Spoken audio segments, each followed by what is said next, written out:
trucking. This is Paul Lewis. My wife Maria asked me to do a video telling my story of my life and how I got into trucking. So just a brief introduction to my life. I grew up in Smithtown, New York, which is on Long Island. Spent my whole life there until I got out of college. I lived there 23 years in the same house.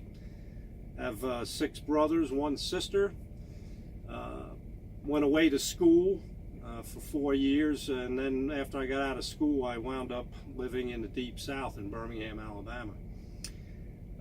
My goal when I was younger, before college, was to play professional baseball, and fortunately I was able to get scholarships which paid for most of my college. I wound up finishing my college in Birmingham. My career got stopped basically because I had surgery, shoulder surgery, in 1988. And after that, I was able to pitch again. I was a pitcher, and I pitched 1 more year, but after the surgery, it just wasn't the same as before the surgery. But I did get a degree in accounting, and don't think I've ever used the accounting degree. I did get a temporary job right out of college, and I saw what accountants were doing, and I didn't think I wanted to do that for the rest of my life. I interviewed for a job, started negotiating contracts for a research company in Birmingham, Alabama. I did that for six and a half years, but after about 5.5 or 6 years, I realized I wasn't getting paid enough. I went into the HR person and asked him where I was, and he kind of looked down, shook his head, and said, didn't have to say anything. I knew I was getting underpaid. So fortunately, there was a person there who said, hey, you ought to look at doing something else. And he got me, he gave me just a little sheet of paper from a newspaper where they were looking for subcontract administrators. So my career changed from trying to get money for the research institute I work for to actually spending money and buying things and buying services from other companies. That progressed along. I did pretty well. I had to move back to Birmingham for family issues, and I took a job in Montgomery, Alabama, basically doing the same thing. Did that for about a year. That contract that I was working on was canceled, but the people at the company I worked for liked the work I did, and they found me something else where I'd be a consultant with a software package called SAP. So I did that for a while. That work kind of dried up after probably about 4 years, but the last job that I had with them was at one of the intelligence agencies in the Washington, D.C. area, which required a very high-level clearance, which I got, and so I worked there for I think about 3 years there as well. Things happened there, decided I needed to move on and get something else to do, so I went to work for Lockheed Martin. Was hired to do a contract, to run a contract from a procurement and subcontracts perspective. That particular contract got caught up in a protest and went to the Court of Federal Claims, and in that time they saw the work I was doing, helping other people out, and they thought that I would probably do well in a management position. So they put me in a management position, progressed up the chain there, and wound up being there for almost 9.5 years. But after about a year and a half at that job, they sent me to a sourcing leadership institute because I was an up-and-comer, if you will. And I think it was the second day of that seminar or training, whatever you like to call it. They did a segment on Walmart, and they were talking about the Walmart supply chain. And this presenter made a comment saying Walmart, and this was in 2007 or 2008, and the presenter mentioned that Walmart was going to have a trouble in 10 or 15 years because they had an aging truck driving force. And right then and there, I said, man, how I'd love to drive one of those big rigs. I always loved big trucks. I was the kid in the school bus or in the back seat of the parents' car, giving the universal sign for the truckers to blow their horn. I always loved trucks. I always loved driving. So in my mind, I started thinking about it. I started doing a little research of what it would take to get in there, what kind of pay. And so I did a little bit at a time. But the thing that put me over the top was our son was going to school in North Dakota, and we drove up to visit him and got out on the open road for a nice amount of time. We drove from Maryland up to North Dakota, which I did all the driving. It wound up being 21 hours. But we were out on the open road, and I saw those big rigs, and I really started to get a passion to want to drive a big rig. And you know, the opportunity at that time wasn't really good. We still had, you know, the kids living at home. I was paying child support, and it wasn't a good time for me.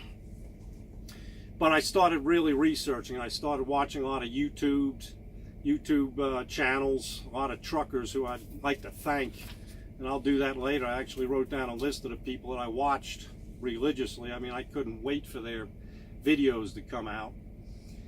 So as my management experience started to progress, and I started to get involved in, I believe there were probably 8 or 10 reorganizations at Lockheed Martin while I was in a senior manager position. Reorganizations, RIFs, as they call them, reduction in force or layoffs.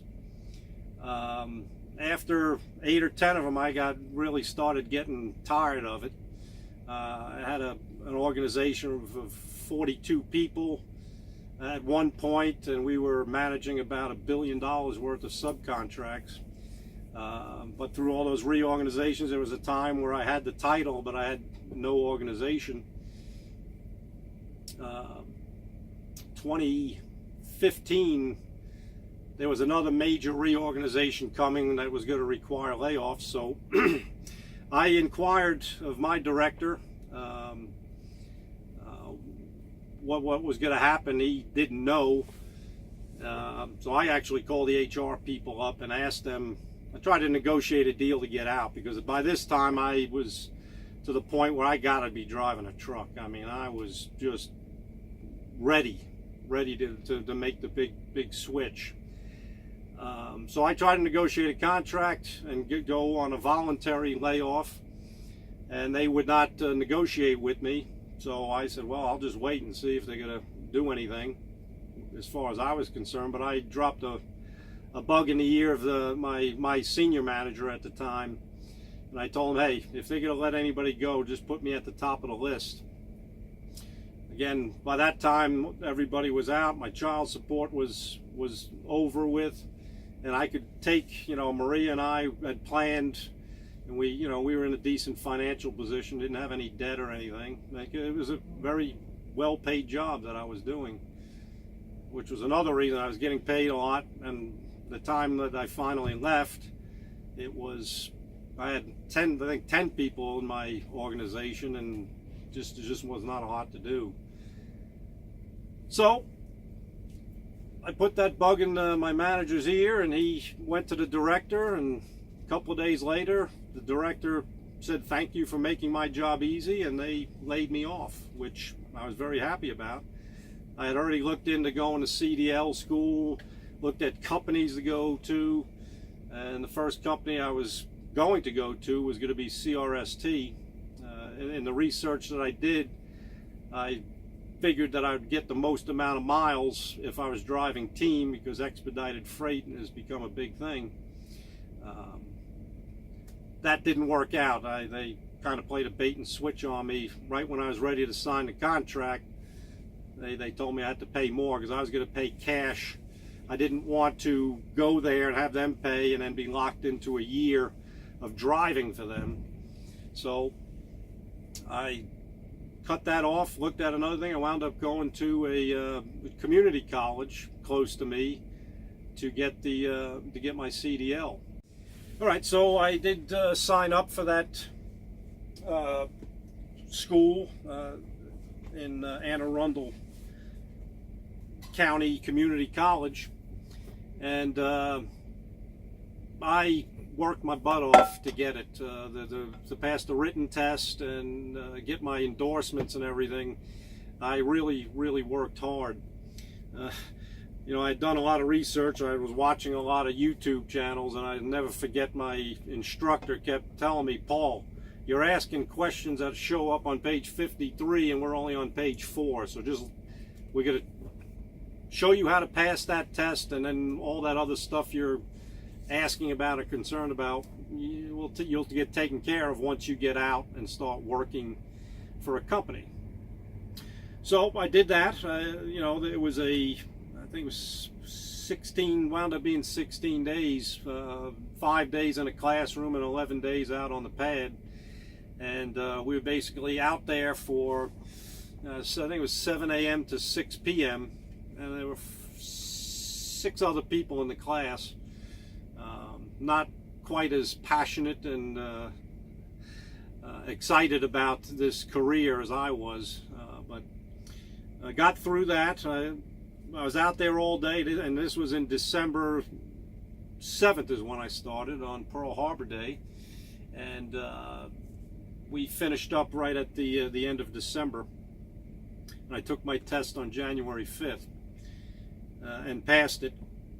But like I said, I worked my butt off. I was passionate about this and wanted to do as good as I can. And I'd be out all day, out on the yard doing that, and then I'd get home.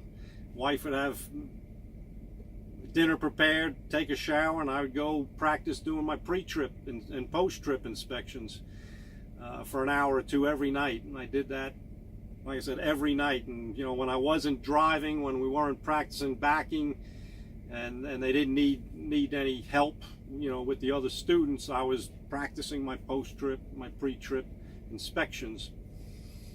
So as I said, on January 5th, I passed the test, and people look at my license and they say, "Man, you were happy," and I really was when I got that. And actually, the day the instructor for the CDL class was out there on the yard, and when I pulled into the yard, the way they did it is if you passed, you actually got to pull into the yard. If you didn't pass, they stopped short of the yard, and the tester would take the truck in. But when I pulled in, I'll never forget my instructor. She came up, you know, came walking up to the truck with her hands up, and it was exciting for her too. All the people in the class passed the first time, so that was very good for her. So that was January 5th. We were celebrating our 10-year anniversary that year, so we had a cruise booked on February 4th through the 15th. So I didn't want to start a job. I couldn't start it because of the way the training would have been set up. So wound up starting after the cruise. And my first job out was with Covenant Transport, a team driving. Again, I figured I'd get a lot more miles there if I got the right partner, and I was very fortunate, very blessed. After I got on my trainer's truck on March 7th of 2016, he was a great trainer. He was a million-miler, no accidents, no violations. And I was actually on the truck. There was 2 students. There were 3 of us on the truck. So we were running a lot of miles, which is what I wanted. He made a comment to me. He said, "Paul, I've never trained anybody who had the energy to drive like you do." And he saw the passion that I had to do this. So went through the training, got hooked up with one partner. Was working out great, but he lived 400 miles away, and it wasn't going to be very conducive for home time. So wound up getting another partner. Again, very fortunate, very blessed to have him. Jerry, maybe you'll watch this one day. Thank you for being a great partner. We were together for about 15 months. after about a month, Covenant called us back into Chattanooga and they said, what do you guys want? We want to keep you. We see the way you work. We want to do whatever it takes to keep you at Covenant. And again, I did a lot of research. I knew what I wanted. And so I was very bold. I said, I'd like to get 5,500 to 6,000 miles a week and do our 34-hour resets at home. And the gentleman there who was responsible for engineering these lanes looked down at his paper. He looked up at me, looked down at his paper, looked up at Jerry, looked down again. He says, I could do that for you. And I was like, wow, this is good. This is great. So he did that. He set it up, and as it turned out, we never did that lane because Covenant lost that lane to another company. But they did get us set up on another one, and Jerry and I were running from Philadelphia to San Francisco every week. Had a great record, 100% on time. At that time, that was the winter of 2016, and going from Philadelphia to San Francisco required us to go over Donner Summit, and Donner Summit was closed a lot because of the snow. So we were actually going down on a southern route and back up to California, and we were getting over 6,000 miles a week. So we were home basically for 44 hours every week. Something happened, they lost one of those lanes. They gave us another lane from Hatfield, Pennsylvania to Montebello, California, which was basically north of Philadelphia. The Hatfield was north of Philadelphia and Montebello was East Los Angeles. So again, we were going coast to coast every week. Worked out great, never got tired of it. I mean, Jerry and I just had a really good partnership and worked out well. But, some things happened at Covenant. We were one of their top producers, one of their top teams, and they just weren't treating us right. And Jerry and I thought it was time to leave and do something else. So I went to Martin Transport, and he did too. He was actually going to go somewhere else, but I said, hey, Martin looked really good for you, because he liked to be home. He didn't want to be out all the time. So they hired both of us, and we were solo drivers, and we were on a dedicated account hauling paint from Virginia to Chicago area or Detroit, depending upon what they had that given week. So we would go from, I'm drawing a blank now on the name of the city that we came out of, but it was good. It was go out to Chicago with the paint or Detroit, and then when coming back from Detroit, we'd usually come back with empty containers back to Virginia. When we went out to Chicago, our backhauls were usually Walmart loads, or almost always Walmart loads. So we were running. I was out 10 or 11 days at a time, home every other weekend. It was going great. Good solo driving, good, some tougher driving, driving through the mountains of West Virginia every week. Sometimes a couple of times a week. I was driving, up Indiana, Ohio, Illinois, the Great Lakes, the snow belt, so to speak. So got some good experience there. And that was great. I had no complaints about Martin. They treated me really well. And I was there for, I guess, just under a year. But loved it. I mean, I was basically running the same places all the time, but I never got tired of it. I just loved driving the truck and doing a good job, getting there on time and doing what they asked me to do. But when I was with Covenant, I used to see these trucks going by all over the country. A company called Plycar. Had big sleepers. The trucks were just immaculate all the time, shiny, just as clean as can be. Cleanest trucks and really some of the nicest equipment on the road. One day I run out of hours on my 70. I had to sit tight in a truck stop in North Lima, Ohio. I'll never forget it. A pilot there. Just finished running. Went out for a run. I was cooling off in my truck, and one of these Plycar trucks pulled into the fuel island. I was sweaty, but I don't usually do this, but I said, I'm going to go talk to that guy. I got to see what this is all about. So I went and talked to him. Very nice man. He had been there for a while. Had a beautiful truck, brand new. He opened up his trailer. He showed me what was inside, and they haul high-end luxury cars, exotic cars, vintage, classic cars. And I just asked him, I said, do you guys hire people without experience? He says, oh, no, not typically. You know, car hauling's a completely different game. And he said, but hey, you never know. Turn in an application and see what can happen. So I did that, turned it in. I was going to give them a little time to digest it, and plus we were heading to the Philippines for 3 weeks, so I said, you know, I'll wait to see if I hear anything when I come back. So I came back, didn't hear anything, so I called the main office there, talked to the safety director, and you know, initially he said, no, we're looking for car hauling experience, and you know, that's basically what we do at Ply Car. So I said, all right, you know, I understand, but I just want to let you know what my background is. And he said, you know, Paul, you know, we're looking for people like you, people who could, you know, communicate well, deal with our customers that we deal with that, you know, are buying several $100,000 cars. So he said, why don't you come up and, you know, we could do an interview and see how it goes. So I think it was in June.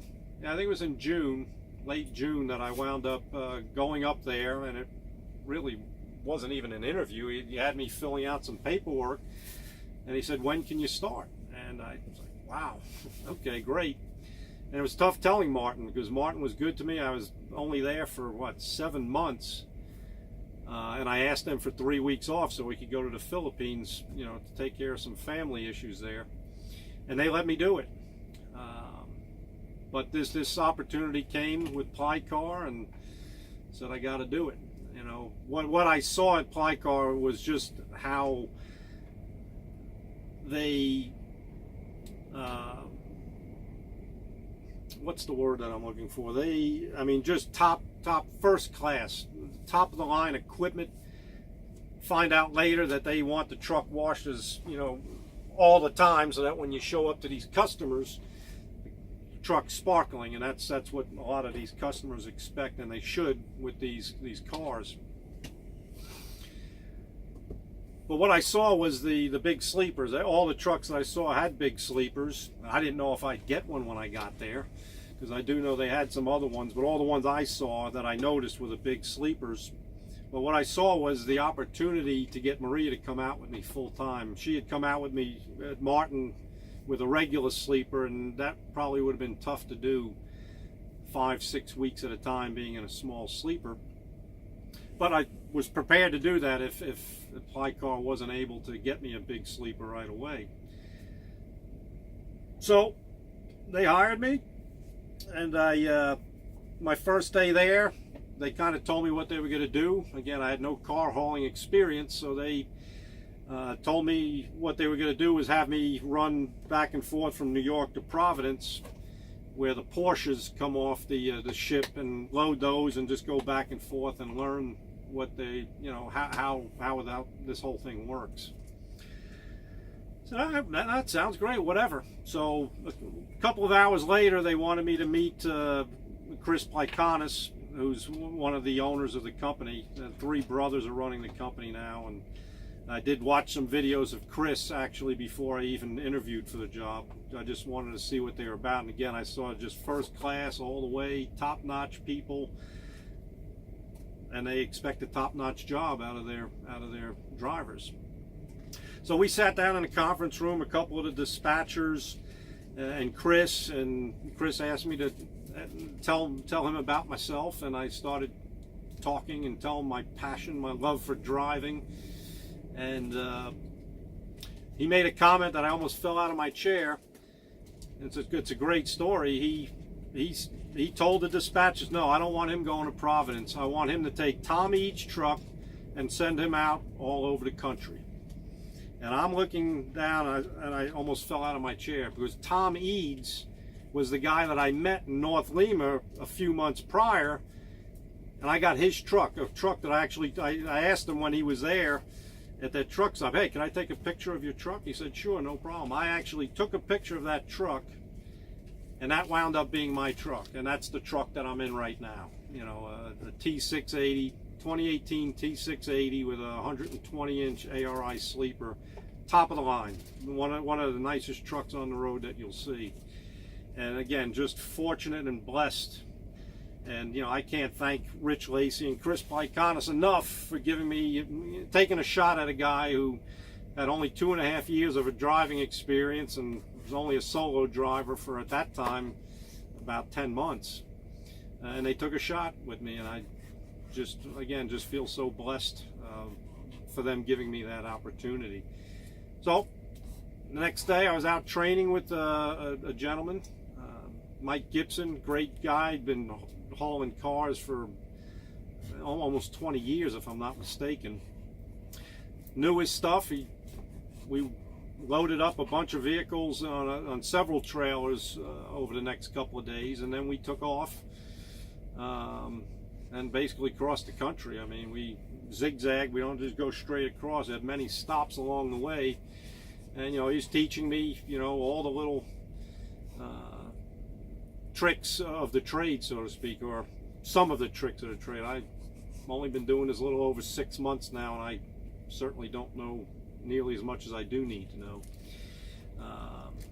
to get up to his level and some of the other people that have helped me. But we got out to California, and they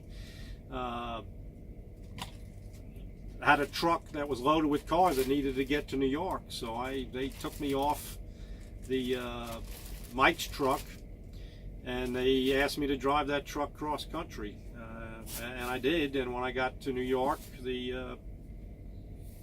had this truck waiting for me to get to get me on there and get it loaded up and to take off.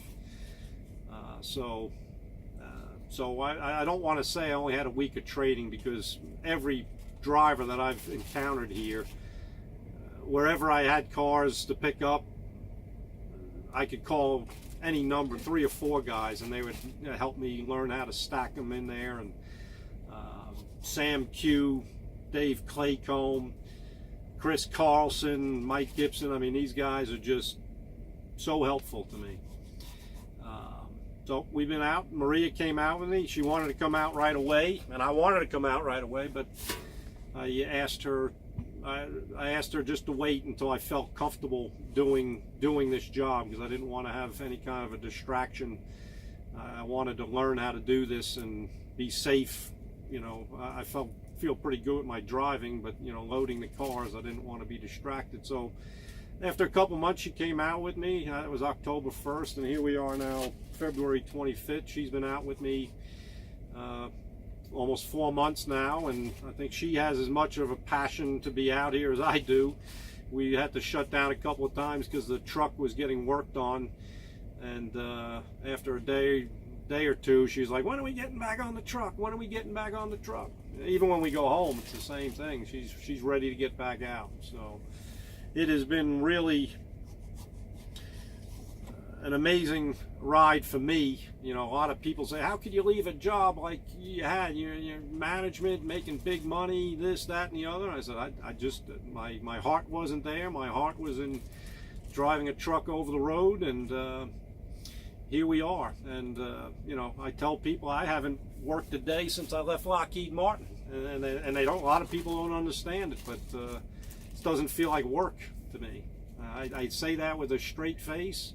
In all honesty, this does not feel like work. I mean, Maria was working up until the end of September, and she says she's been on vacation now for 5 months, and I said I've been on vacation for over 3 years.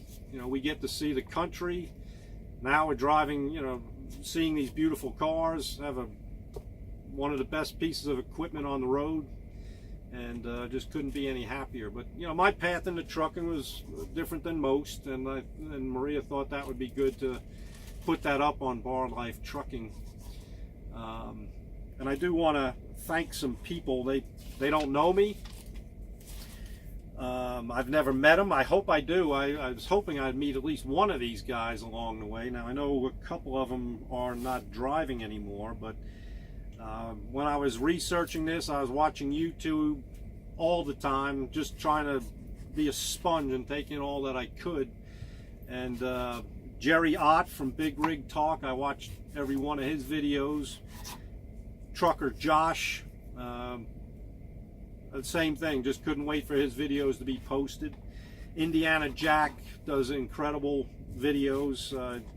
Just I don't have time to watch these guys anymore, but just learned so much from just watching them, and I just thank them for doing the YouTube channels, because it has helped me. I know it's helped many others, but it really was big in me being successful in driving a truck. You know, I've been just about 3 years now, no violations, no accidents, and again, even just, you know, watching them teaching about truck stop etiquette and things of that nature, what to watch out for with four-wheelers, cars on the road. You know, those guys just been great. So I mentioned Jerry Ott, Trucker Josh, Indiana Jack, Big Cat Trucker out of Texas. I used to watch all his videos. Your boy E was a Swift driver, put out a lot of instructional videos, and it was really helpful to me. And I don't think he's driving any. It's been several years, I think, that he's been out of trucking, but I've actually went back and looked. I was watching him a year or two after he got out of driving a truck. Trainer James was another one. Learned a lot from him. Ike Stevens, Jay Cannell, Mark State, Ian Hanna. I don't know if he's doing videos anymore, but I always like watching his. He put out good information. And I know I heard the gentleman's name. For the life of me, I can't remember it, but the YouTube channel Smart Trucking, he puts out a lot of good informational videos as well. These guys, like I said, I hope I meet them one day, but if I don't, thank you. You've helped me out, and like I said, you've probably helped many other drivers out with the content that you were putting out there.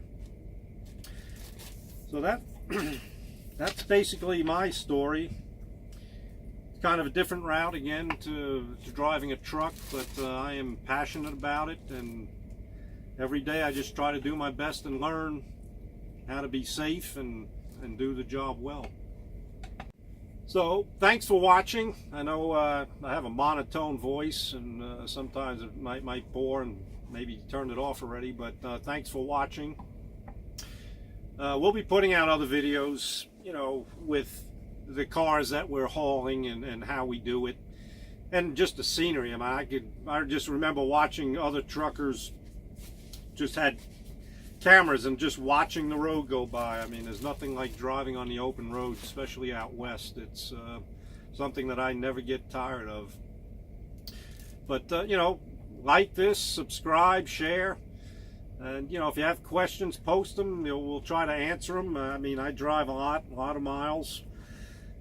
But Maria could basically type answers, albeit they may be short, but there'll be answers to it. And you know, hopefully this might inspire someone who's in an office job like me, even a management job like me, that says, oh, man, I really like to drive a truck. You could do it.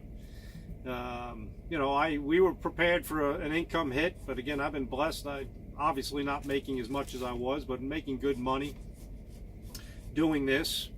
But most importantly, I'm enjoying it. You know, you get to a point in life where it's not all about money, and that's what that would be my encouragement to you. If there's something you really want to do, don't wait. I mean, I got my CDL at 50, but like I said, I don't feel like I've worked a day in the last 3.5 years. So again, thanks for watching, and subscribe and keep for watching. We'll probably try to post a couple of videos a week. Maria's learned how to edit these things in a very short amount of time, so hopefully you'll like the content and enjoy it, and keep watching.